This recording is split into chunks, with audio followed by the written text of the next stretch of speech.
Hey everyone, my name is Brian Harms, and I'm a research engineer with a background in robotics and architectural design. I recently made a short video of Wintergarten's Marble Machine X that you can experience in virtual reality. It was a super fun project making this little 30-second clip, but it was a shame that there's so many details that you either don't really see or you only get to see for a split second. So I'm going to show you what went into making this project happen. First, I'll play the clip for you if you haven't seen it already. If you have, skip ahead about 30 seconds. Hey Martin, I've created a simplified version of the MMX that you can actually play in VR. Oh, I forgot the crank downstairs. Let me go grab that. Oh no, Wilson. Sometimes when he drinks, he tries to CNC an army of evil Wilsons. Alright, let's slap this on the machine.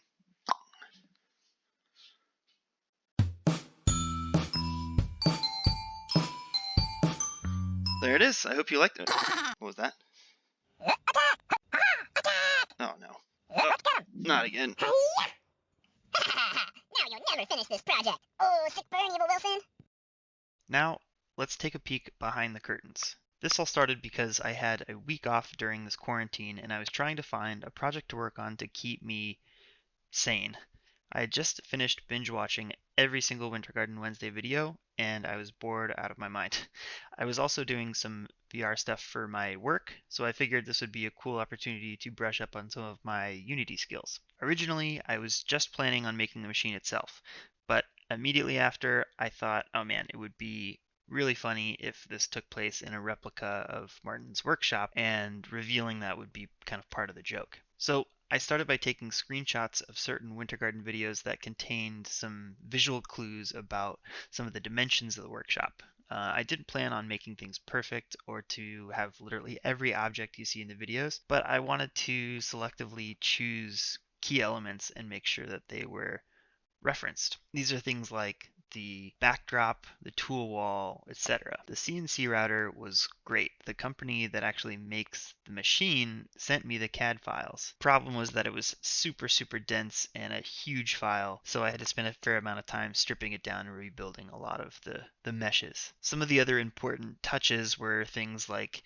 the green barn doors, the wooden beams upstairs, the concrete element on the wall, and the workbench that Martin made. Then materials like the floor tiles upstairs and the ceiling patterns downstairs, those were really fun to look for online and then tweak in Photoshop to get it close-ish to the real thing. I wanted to fill this space with a lot of appropriate props. So I went on the SketchUp Warehouse website and made a little collection of CAD models that I knew would fit right in. One big thing was the Wintergarten wall piece. I could have probably made this a flat textured rectangle, but I wanted it to look like it had some depth and that it could pass light through it. So I traced it all out and physically modeled the cuts and grooves, and I think it actually turned out pretty nice. I think the most important details were the admittedly silly but classic Wintergarten inside jokes. I knew that I wanted to have Wilson featured prominently. I wanted to include the dragon tears and the angle grinder. So I tried to come up with a story to incorporate all of these things together. I actually didn't think of the evil Wilsons attacking until I was trying to come up with an ending to the quote unquote story, and I think it actually worked out pretty nicely. I also needed an excuse to be able to show the downstairs as well as the upstairs where the machine was kept, so I conveniently left the crank downstairs as an excuse to sort of show it off. I actually didn't start work on the machine until I was pretty much done with the workshop. I think I was a little bit nervous that I wouldn't be able to get the machine to really work well, so I procrastinated a lot on it. When I finally got around to it, my plan was to try and get one marble channel working from on top of the machine to the marble drop. I figured if I could at least get this, then the rest would be pretty easy. I also decided I wanted to simplify the machine overall. The open source CAD project that Martin started is underway, but there's not yet a CAD model any of us can download. So I had to build everything myself, mostly by kind of eyeballing it. There were a couple really key helper images that I found in the videos that gave me some important dimensions, and then everything else was based on trying to keep things visually proportional to the rest of the machine. Here's an image, for example, that even though it didn't have dimensions, I did have a couple of the dimensions of the legs, and since the view is an orthographic projection and not perspective, some of the vertical dimensions should remain true. So I was able to base things like general sizes of gears and things like that off of this image. The gears took quite a bit of time because I wanted them to actually work, meaning I'm not just spinning them in Unity, they're physically driving one another. And in order to do that, they have to mesh pretty well, just like in real life. I think all of the gears actually have the same number of teeth as the real machine. I decided to not worry about the fish there, the demagnetizer, or conveyor belt, and some other things. I didn't want to make my life harder than it was already going to be. Maybe someday. I wasn't worried too much about playing tight music, as Martin would say, so I decreased the number of channels and made the programming pin spacing pretty large. It ended up getting smaller in the end, but this is how I started things off. Getting the channels to actually work was probably the hardest part. I started with just one channel and I spent hours and hours just trying to get the joints and the forces and the masses, etc., all playing nicely with each other. I think if I were more of a perfectionist, I could have spent a whole week on this, but luckily that is not the case. This was the first time I was dealing with hinges in Unity. There was a big learning curve, but after a while I was able to get some results that were at least okay. Then I paired hinges with mesh colliders to keep some of these linkages in place a little bit better. Sometimes they would be a little bit too springy, and so the colliders help things be a little bit more rigid.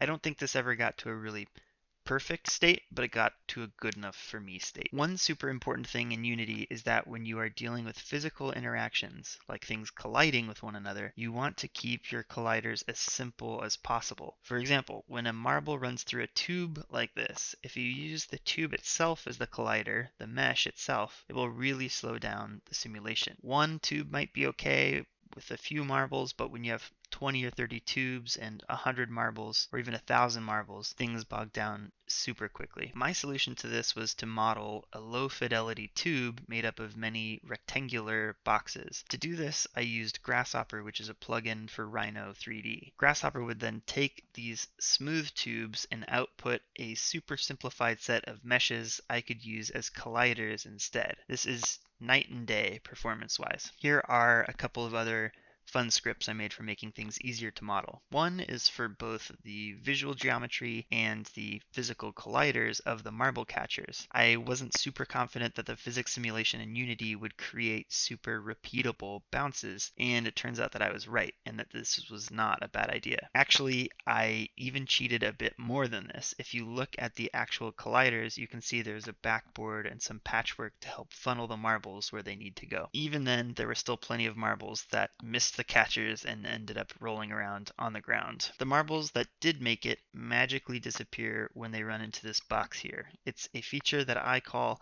I'm not getting paid for this. I know the timing of the notes and the drum choices and the instrument sounds, they're not perfect, they're not super impressive, but I'm not a musician and I leave that type of thing to the Martins of the world. For the sounds themselves, I actually just found the closest instruments available on BandLabs and I made a single track per note. Then I just downloaded all of the tracks as music files. Then in Unity, I made colliders that act as triggers to play the corresponding sound files anytime a marble entered the collider. The nice thing about that is you can actually separate the collider from the physical object. So the keys of the vibraphone, even if they move, because they're springing to kind of show movement, the collider would still be triggered any time the marble would move through it. For the song, I decided I would just do a tiny snippet of the right-handed notes from the original Marble Machine song. In order to place the programming pins where they needed to be, I used Excel to fill in certain cells where there should be a pin. Those were then converted into positions along the wheel, and the pins were placed there in Grasshopper and then baked into Rhino. Then it's just a matter of exporting them to Unity where you can apply a material and a mesh collider and you're good to go.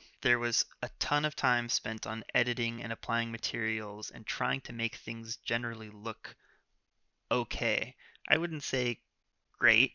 I might say good. I learned so much in this area. My biggest takeaways that I had are that you want to model your geometries as simple as you possibly can. Since I got a lot of my meshes from online sources, this wasn't so much of an option. Having really complex geometries really affects the frames per second that you get out of a game like this or a scene like this. Because I wasn't really able to compromise too much on the number of meshes that I had, the next thing you can look at is simplifying things in terms of lighting. If you don't need to use a light, don't use a light. Light hurts frames per second, shadows hurt frames per second, especially when your light sources are bouncing off of your super complicated geometries. Next, reflection probes are awesome. They're basically a camera that looks out into your scene and then makes a sort of panoramic set of images that are used to make reflections on objects near the probe look realistic. For metals and transparent materials like the marble catcher or the marble tubes, this is super necessary to look nice. You can see that when I toggle it on and off, it's totally night and day. There are a bunch of other things that really help performance in a scene like this, like occlusion culling, but I don't want to get too technical. To make this all work in VR, there really aren't that many extra steps. You get a lot of VR functionality for free by using the Steam VR plugin. The only things I had to do were implement the picking up of objects and linking certain button presses to different actions within the scene. For example, there was a button for go upstairs and a button for go downstairs, and lastly to trigger the Wilson Army. When it was all put together, it felt so cool to see it actually working. There's something so satisfying about seeing such a complex mechanical assembly at work, and I'm sure that that's part of the reason there are so many members of the Wintergatan community. All in all, it was an extremely fun project. If I were to pull out my talking chair like Martin would, I think I would say that it was very nice to have something productive to look forward to, and that even though it was only 2 weeks, I got what I feel like is a tiny taste of what it must feel like to work on the actual MMX. I'd like to give a very special thanks to Martin for the inspiration for this project. I think that I speak for most of the Wintergarten community members when I say that this MMX journey is so fun to watch because you approach it with such a wonderful mix of creativity and humor and authenticity. Thanks for watching.